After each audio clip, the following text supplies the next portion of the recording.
मैं आज सिंकोप या मस्तिष्क आघात या अचानक बेहोश होकर गिर पड़ना इसके बारे में आपसे चर्चा करूंगा, क्योंकि ये बहुत ज़रूरी है। क्योंकि अगर इसका इलाज तुरंत एक घंटे के अंदर नहीं किया गया तो ज़िंदगी भर के लकवा होने की संभावना होती है।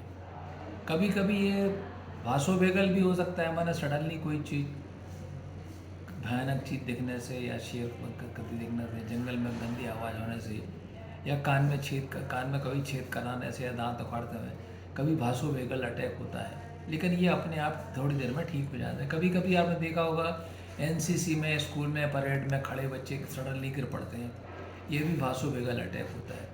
कभी ठंडे पानी से नहा लिया या किसी तालाब कुएं में गिर पड़े और डर से भी वासोवेगल होता है। लेकिन मैं जिसकी बात करना चाहता हूँ वो है आपके मस्तिष्क का आघात, माने आपके किसी भी कारण से, या तो जैसे ब्लड प्रेशर ज़्यादा हो, या डायबिटिक हो, या किडनी में फेलियर के कारण हो, या वेसल्स में ब्लॉक हो रहा हो, या हृदय की गति जो है, हृदय की गति अनियंत्रित हो रही हो, तो इनसे भी हो सकता है।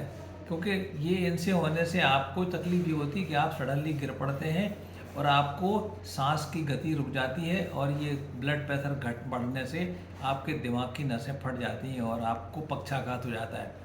अगर दाएं तरफ को खून पक्षाघात होता है तो बाएं तरफ का अंग का संचालन कम हो जाता है, और बाएं तरफ का अगर पक्षाघात होता है तो दाएं तरफ का अंग संचालन बंद हो जाता है।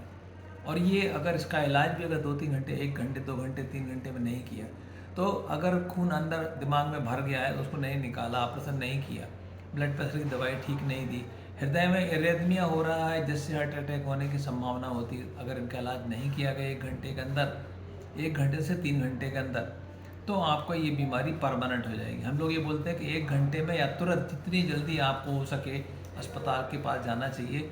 लोग जैसे बेहोश होते लमकते हैं कि मिर्गी हो गई है, कभी जूता सुंघाते हैं, भीड़ लगा लेते हैं, ऑक्सीजन की मात्रा नहीं मिल पाती है, तो इस पर ध्यान रखना पड़ता है। कभी कभी सीपीआर करना चालू करते थे, पहले देखें तो सही कारण क्या है सीपीआर करने का। माने सीपीआर माने हृदय को चलाने के लिए कार्डियो पल्मोनरी रेससिटेशन बोलते हैं, इसको देखना पड़ता है आपको। इसके कुछ कारण मैं आपको बताना चाहता हूँ, जैसे हृदय की रक्त वाहिनियों में खराबी, हृदय की मसल्स में खराबी, हृदय के का आवरण में खराबी, या छाती के अंदर सांस की जो नली होती है पल्मोनरी आर्टरी, उसमें ब्लॉक होने से भी ये पक्षाघात होने की संभावना होती है। किडनी के खराबी से, यूरिया क्रिएटिनिन बहुत बढ़ने से, या पोटेशियम की मात्रा बहुत बढ़ने से, या यूरिया बहुत बढ़ने से, कभी कभी मेटाबॉलिक डिसऑर्डर्स होने से भी हमें ये पक्षाघात होने की संभावना होती है। सिर्फ कभी कभी तो अतः बहुत ज़्यादा वजन वाले जो होते हैं उनकी भी सांस की गति ठीक नहीं होती, कभी कभी सडनली वो गिर पड़ते हैं। तेज़ बुखार होने से, शुगर की मात्रा शरीर में कम होने से, ब्लड में कम होने से, जो डायबिटीज़ वालों मरीज के लिए ध्यान रखना पड़ता है। कभी कभी कानों में सुन्न सुन्न की आवाज़ होती है और मिर्गी शरीर के लक्षण आके बेहोश होकर गिर जाते हैं, इनमें भी कभी कभी पक्षाघात होने का खतरा रहता है। आपने देखा होगा कि ये लक्षणों को तो आप समझते हैं, पहचानते हैं, लेकिन अपने आपको पता नहीं होता हमें करना क्या है। करने के लिए आपको इसका पहले तो हम बताएं लक्षण क्या हो सकते हैं। आप सडनली कहीं कहीं आप जा रहे हैं और आपको लगता है हाथ पैर में सुन्न सुन्न होना चालू हो गया है, आप बैठ जाइए। कभी कभी शरीर के दाएं और बाएं अंग में संचालन कम हो रहा है तो भी आप थोड़ा सा बैठ के आराम कर सकते हैं। बोलने या समझने में अगर कमी हो रही है, आँखों के सामने धुंधलापन अगर आ रहा है, और अचानक सिर में दर्द बहुत तेज हो रहा है, तो ये पक्षाघात होने के प्रीमोनिशन माने पहले सिम्टम है।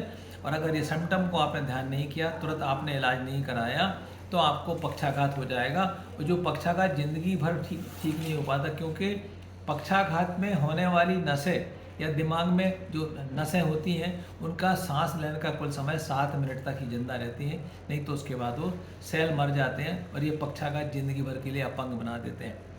हमें क्या जांचें कराना चाहिए पक्षाघात हो तो पहले जल्दी जल्दी जाना चाहिए, अस्पताल में 1 घंटे के अंदर पहुंच जाना चाहिए, ईसीजी कराना चाहिए, ईईजी कराना चाहिए, सीटीएमआरआई की सुविधा हो तो वो कराना चाहिए, खून की जांचें करना चाहिए कि थक्का बन तो नहीं ज़्यादा, या हृदय में कोई भी एंजियोग्राफी एंजियोप्लास्टी कराने के बाद देखते हैं कि हृदय की कोई खराबी तो नहीं है। इन सबसे पता लगा लेते हैं। उपचार का मैंने आपको पहले ही बताया कि 1 घंटे के अंदर उपचार हो जाना चाहिए, और जिस बीमारी का आपको इलाज है वो पता रहना चाहिए। आपने जेब में एक कार्ड रखिए जिस कार्ड में लिखिए मैं ब्लड प्रेशर का मरीज हूँ, मैं डायबिटीज़ का मरीज हूँ, मैं गुर्दे रोग का मरीज हूँ, या ब्लड प्रेशर मेरा हमेशा बढ़ता घटता रहता है। इन सबको रखिए ताकि जो भी आपको सेवा करने वाला है उसको पता चल जाए कि इस कारण हो सकता है, वो कारण पहले से मिल जाए इलाज, ताकि 1 घंटे के अंदर हो जाए। हमें क्या ध्यान रखना पड़ता है? ध्यान रखने के लिए ये है कि हम सुबह जैसे हम बिस्तर छोड़ते हैं, सडनली लोग उठ के घंटी बजी, उठ के फ़ोन आया, उठ के भाग के अटेंड करते हैं। ऐसा नहीं करना चाहिए, क्योंकि हमारा शरीर का जो अंग संचालन रेस्ट अवस्था में होता है, ब्लड हमारे पूरे शरीर के पेरीफेरी में भरा होता है। आप सडनली उठे, दिमाग में आपको ऑक्सीजन नहीं मिल पाई और आप सडन चक्कर खा के गिर गए।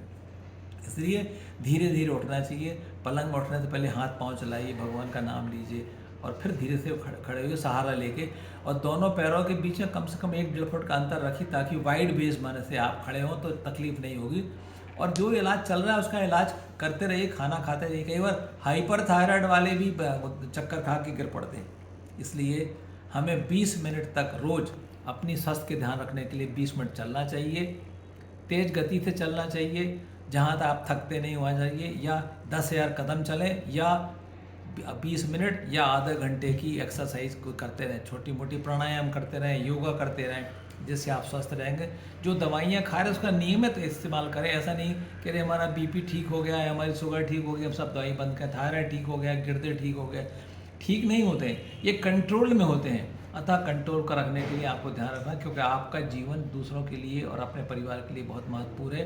कृपया ध्यान रखिए, ताकि अपने विचारों को भी आपस में रखिए, अपने बात से बात करिए, सबसे मिलिए जुलिए, सामाजिक कार्यकर्ता भाग माने आपका मन भी शांत रहना चाहिए, उलझन नहीं हो, और आपको नींद अच्छी आना चाहिए। बस यही मेरी संदेश आपके लिए है। आप ध्यान रखें, आपको स्वस्थ रखें। धन्यवाद।